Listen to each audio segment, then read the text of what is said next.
Bayangkan, seorang ayah yang Anda cintai tertidur lelap, tapi tak pernah lagi membuka matanya. Tak ada keluhan. Tak ada tanda-tanda. Hanya sebuah malam yang tampak biasa, namun diam-diam, 7 kebiasaan kecil yang selama ini dianggap sepele, telah menggerogoti nyawanya perlahan, hingga akhirnya merenggut segalanya.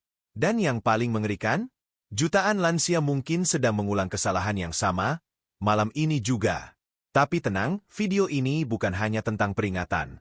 Di dalamnya, Anda akan temukan solusi nyata untuk mencegah kematian mendadak saat tidur, dan membuat orang tercinta tetap aman sepanjang malam. Jangan lewatkan 1 detik pun, karena bisa jadi, inilah informasi yang menyelamatkan nyawa. Pak Rohadi, lelaki 70 tahun yang masih kuat berjalan kaki ke masjid setiap subuh, kini hanya terbaring diam di ranjang. Semua orang menyangka ia hanya kelelahan. Tapi malam itu berbeda. Sang istri, Bu Marni, terbangun pukul 3 dini hari dan menemukan suaminya sudah pucat. Napasnya terengah. Tak ada suara. Tak ada keluhan sebelumnya. Hanya ketenangan yang menipu. Dokter jaga di rumah sakit malam itu menatap monitor dengan wajah muram. Apnea tidur, gumamnya pelan. Dia berhenti bernapas berulang kali dalam tidur. Bu Marni terpaku. Padahal cuma mendengkur. Dok, setiap malam begitu sejak dulu. Sang dokter menggeleng. Banyak yang tidak tahu bahwa mendengkur keras disertai sesak napas atau bangun dengan mulut kering bisa menjadi tanda sleep apnea. Dan untuk lansia, ini bisa berakibat fatal. Oksigen ke otak dan jantung menurun drastis setiap malam. Tanpa disadari, tubuhnya bertarung dalam tidur, hingga akhirnya kalah. Waktu tak bisa diulang. Tapi kisah ini bisa menyelamatkan banyak orang tua. Malam yang tampak biasa bisa menjadi malam terakhir, jika kita mengabaikan tanda-tanda kecil. Pak Rohadi bukan satu-satunya. Ratusan ribu lansia mengalami hal serupa. Mereka tidur, dan tak pernah bangun lagi. Namun kabar baiknya, ada solusi yang nyata. Dari alat bantu napas hingga posisi tidur yang tepat, semua bisa menyelamatkan. Dan itulah yang akan kita kupas, satu persatu, sebelum semuanya terlambat. Pagi itu, Bu Marni duduk termenung di kursi kayu tua di beranda rumah. Matanya sembab. Tapi dalam benaknya, terulang jelas peristiwa beberapa hari lalu, ketika Pak Rohadi sempat jatuh mendadak usai bangun dari tidur malamnya. Waktu itu mereka menganggapnya hanya pusing biasa. Dia bangun terlalu cepat, ucap dokter dengan nada lembut. Itu namanya hipotensi ortostatik. Saat tubuh lansia berpindah posisi dari tidur ke berdiri secara mendadak, tekanan darah bisa turun drastis. Otak kekurangan aliran darah, dan tubuh kehilangan keseimbangan. Bu Marni mengangguk perlahan. Waktu itu, dia sempat terhuyung, lalu jatuh dan kepalanya terbentur meja. Lansia seperti Pak Rohadi sering meremehkan hal kecil seperti ini. Padahal, satu kali jatuh bisa jadi awal dari kehancuran fisik dan mental. Fraktur tulang panggul, trauma psikologis, dan hilangnya rasa percaya diri sering menjadi efek domino yang menelan kualitas hidup. Lain kali, bantu dia bangun pelan-pelan. Biarkan tubuhnya menyesuaikan dulu, kata perawat rumah sakit. Duduk sebentar, tarik napas, baru berdiri. Tambahkan lampu malam dan air putih di samping tempat tidur. Hal kecil seperti itu bisa jadi penyelamat besar. Dan benar, setelah kejadian itu, Bu Marni selalu siaga. Ia pasang pegangan di sisi ranjang, sepatu anti-selip di lantai, dan membiasakan sang suami duduk sejenak sebelum bangkit. Sayangnya, semua itu baru dilakukan setelah terlambat. Tapi kisah mereka bisa mencegah tragedi serupa di banyak keluarga lainnya. Karena di usia senja, bukan badai yang membunuh, tapi justru gerakan kecil di tengah malam, yang dilakukan tanpa persiapan. Waktu menunjukkan pukul 22.45. Di dapur yang mulai senyap, Pak Rohadi duduk sendiri di meja makan, menyendok sisa nasi goreng yang masih hangat. Cuma sedikit kok, gumamnya pelan. Bu Marni yang melihat dari kejauhan hanya bisa menghela napas. Sudah jam segini? Yah, besok pagi saja makannya. Tapi seperti biasa, Pak Rohadi hanya tersenyum, menenangkan. Apa salahnya satu piring kecil? Kan biar gak masuk angin. Malam pun berlalu, tapi tubuhnya tidak benar-benar istirahat. Di dalam perut, sistem pencernaan bekerja keras, sementara jantung berdetak lebih cepat dan kadar gula melonjak tak terkendali. Ia terbangun tengah malam, berkeringat, gelisah. Dada terasa sesak. Keesokan harinya, dokter menjelaskan sesuatu yang mengejutkan.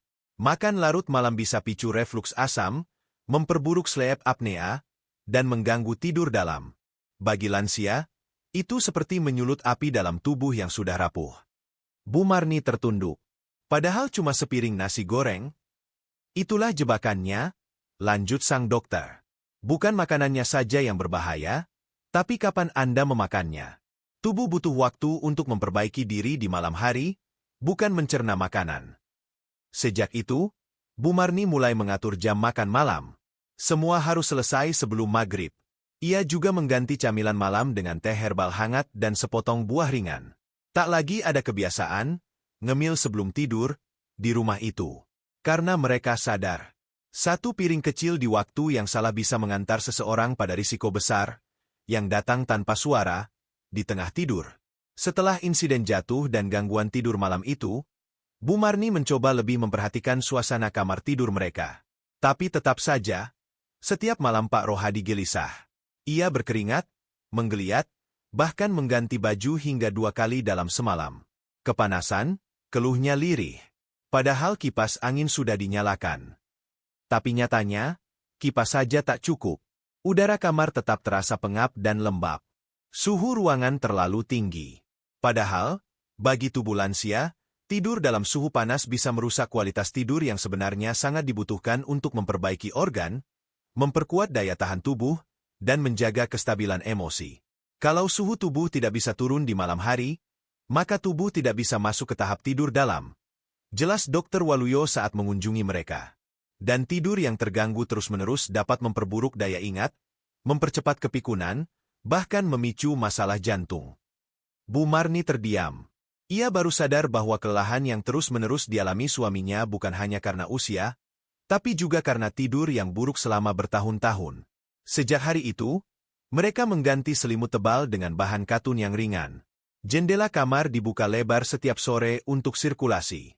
Dan yang terpenting, mereka mulai menggunakan pengatur suhu sederhana agar kamar tetap berada di kisaran 18 derajat saat malam. Perubahan kecil itu membuat perbedaan besar. Pak Rohadi mulai tertidur lebih nyenyak. Tak ada lagi keringat dingin, tak ada lagi bolak-balik tengah malam. Untuk pertama kalinya dalam beberapa bulan, Bu Marni melihat suaminya bangun dengan wajah segar. Karena ternyata, musuh tidur bukan hanya penyakit, tapi juga panas yang tak terlihat. Subuh itu, Pak Rohadi bangun lebih lambat dari biasanya. Tangannya gemetar saat meraih sandaran ranjang, dan pandangannya kabur sesaat.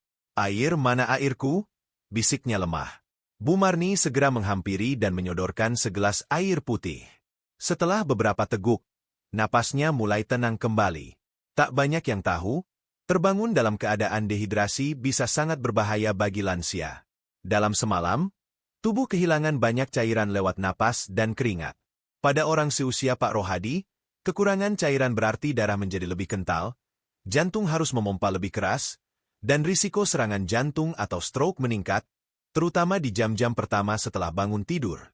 Dokter keluarga mereka kembali menjelaskan dengan nada serius. Di usia lanjut, rasa haus sering tak terasa, padahal tubuh sangat kekurangan air. Kalau dibiarkan, tekanan darah bisa anjlok, otak kekurangan oksigen, bahkan bisa menyebabkan pingsan mendadak atau nyeri dada. Sejak saat itu, Bu Marni menyiapkan 1 botol air bersuhu ruang di meja samping ranjang. Setiap pagi, sebelum Pak Rohadi turun dari tempat tidur, ia diminta minum setidaknya 1 gelas penuh. Tak hanya itu, ia menambahkan perasan lemon untuk elektrolit alami dan menjaga keseimbangan tubuh suaminya. Dalam seminggu, perubahannya terasa. Wajah Pak Rohadi tidak lagi pucat saat bangun. Tubuhnya terasa lebih segar, langkahnya lebih stabil. Ternyata, bukan kopi atau teh pagi yang dibutuhkan tubuh lansia pertama kali, tapi air. Air yang cukup, yang sederhana, namun bisa menyelamatkan. Karena bagi mereka yang telah menua, cairan adalah kekuatan diam-diam yang menjaga nyawa tetap bernyawa. Pagi itu, meja makan tampak sederhana seperti biasa. Sepiring lontong sayur, segelas teh manis, dan kerupuk. Pak Rohadi menyantapnya perlahan, tapi wajahnya tampak masih letih. Tubuhnya mulai sering terasa lemas, Lututnya kaku saat bangkit dari kursi, dan napasnya pendek ketika berjalan agak jauh. Padahal saya makan kok, Dok, keluhnya saat kontrol bulanan. Ya, makan. Tapi apa yang Bapak makan? Tanya Dokter Waluyo sambil memeriksa hasil tes. Tubuh lansia butuh protein, bukan hanya karbohidrat. Bu Marni terkejut. Selama ini ia pikir protein hanya penting untuk anak muda atau mereka yang berolahraga. Tapi dokter menjelaskan, setelah semalaman puasa tidur, otot lansia dalam keadaan kosong. Jika tidak segera diisi dengan asupan protein yang cukup, tubuh mulai menggerogoti ototnya sendiri untuk energi. Dan itu yang menyebabkan tubuh lemas, otot menyusut perlahan, dan lansia lebih mudah jatuh, lanjut sang dokter. Cukup 25 hingga 30 gram protein saat sarapan. Bisa dari telur rebus, tahu, tempe, yogurt, atau bahkan susu protein. Jangan tunggu nanti. Waktu paling kritis adalah 30 menit pertama setelah bangun tidur. Sejak saat itu, menu pagi di rumah Pak Rohadi berubah. Teh manis diganti air lemon. Lontong sayur diselingi telur kukus atau bubur ayam dengan suiran dada ayam rebus. Dalam 2 minggu, perbedaannya nyata. Langkah Pak Rohadi lebih ringan, tubuhnya lebih tegap, dan wajahnya mulai bersinar cerah seperti dulu. Kelelahan yang selama ini dianggap sebagai bagian dari usia tua, ternyata hanyalah tubuh yang kelaparan nutrisi. Karena tanpa protein, otot merosot diam-diam. Dan saat lansia kehilangan otot, mereka kehilangan pondasi hidupnya. Pagi itu langit cerah. Tapi Pak Rohadi tetap duduk diam di kursi rotan kesayangannya.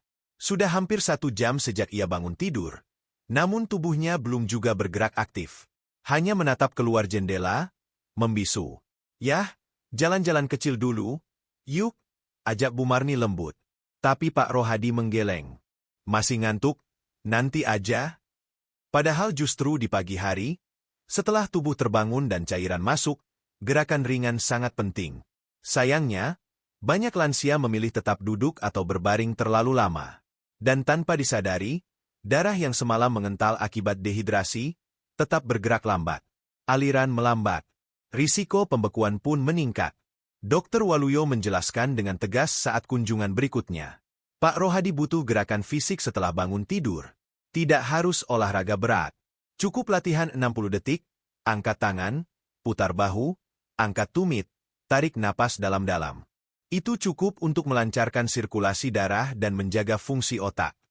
Ia juga menambahkan, aktivitas ringan di pagi hari bisa mencegah bekuan darah di kaki, memperbaiki fokus mental, dan meningkatkan suasana hati.